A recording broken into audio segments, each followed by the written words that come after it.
Hey, good morning, everyone. Episode 61 of Before My Morning Coffee. This morning, what is sitting on my heart is, am I giving freely? And I'll explain this a little bit. One of my favorite spiritual practices is tithing. And that means that I give 10% of all earnings pre-tax to the places that nourish me spiritually. And I do this practice on $1, on $1,000, on $10,000. It is just a spiritual practice that I find really stretches and grows me. And I will sit in prayer and meditation and ask God where it should go. Where does the money go? And sometimes it is the church that I attend. And sometimes it is people, it goes to people who are teachers to me. Sometimes those are formal teachers. Sometimes they're informal teachers. Sometimes it's people that are holding space for me. And sometimes God just shares with me other places for this money to go. And when I give a tithe, that money is meant to be given free from all strings. Free from all strings. Now, I don't know if you practice tithing. I don't know if you are familiar with it. If you just see it as like, oh, that's a church thing. I don't believe that it's a church thing. I've tithed before attending even a Christian church. So tithing has been very much a spiritual practice, not tied to any form of religion for me. Now, it is supposed to be given freely, meaning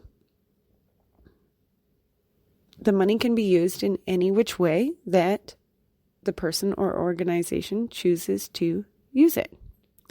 And for me, if I'm really honest, there have been times where I have tithed and had an expectation of what should be done with the money.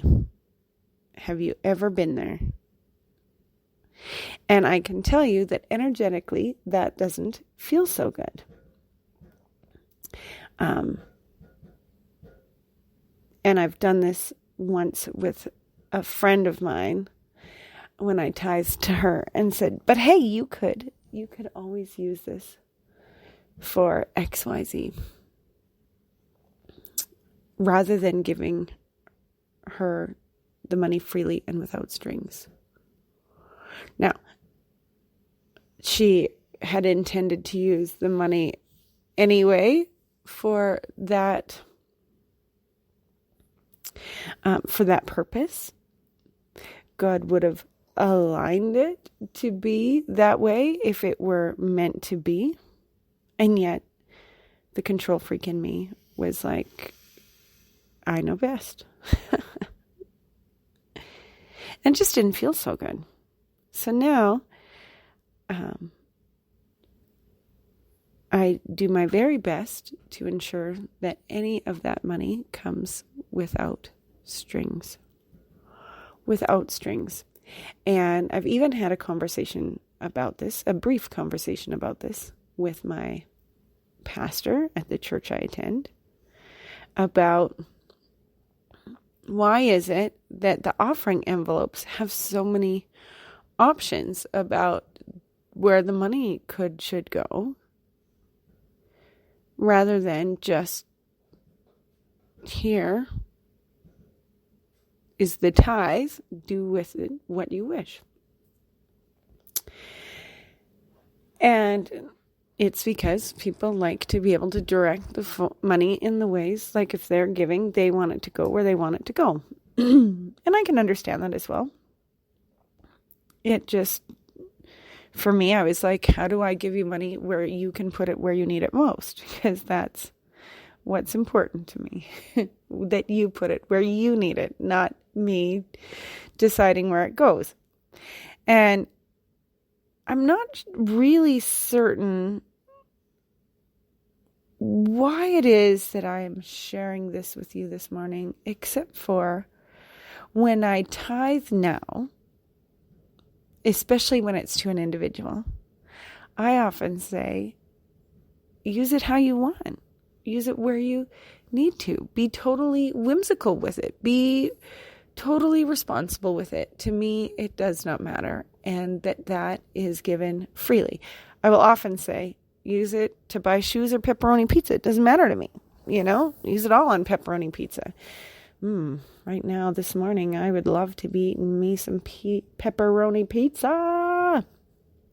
That was a total side note. But I also find that there is there is a woman I know that I've been directed to tithe to. And in receiving that tithe, told me she felt very guilty for it. And I know that there are times that I've received money from other people and have felt guilty and weird about it. And there have been times that I've received money and felt entirely joyous. There have been times where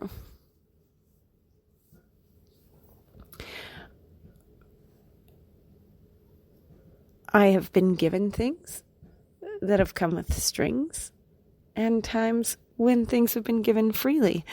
And all of those stir up different emotions in me. And during this time of isolation and with more and more things going to a more creative delivery system business-wise, and I'm watching businesses, especially in-person businesses, get very creative with how they are doing things. And there are many people that are offering things for free.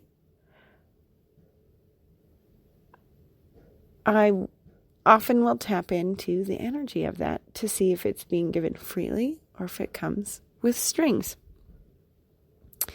And I invite you to look at your giving. Do you give freely? Does it come with strings? Are there times where you give freely and times where you give something and you have strings attached or expectations attached? If you give something to someone, do you have an expectation as to what their reaction or their response would be? I have been on all sides of this and have experienced what feels good, what doesn't feel good, what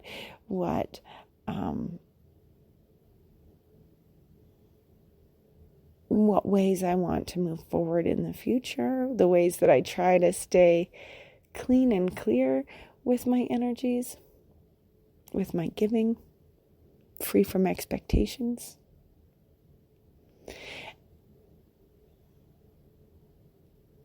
And it's just really interesting. Really interesting. During this time, there are many, many people hurting that are in greater need than before, are experiencing needs differently than perhaps they were even 2 weeks ago. And so I invite you to give where you can give. And if possible, give freely without expectation and without strings. I will sit with this today and look at where it is that I can be more giving, where I can give freely. And I also want you to know that sometimes giving freely does not mean that things need to be free as well. There's a difference between free and generosity. But we'll dive into that a different day. So those were my thoughts this morning before my morning coffee. I'm going to probably caffeinate before I work out this morning. I wish you a day as beautiful as you. May you be safe. May you be well. May you be healthy. And I'll be back again tomorrow before my morning coffee. Sending you so much love from my rebel heart to yours. Bye for now, everyone.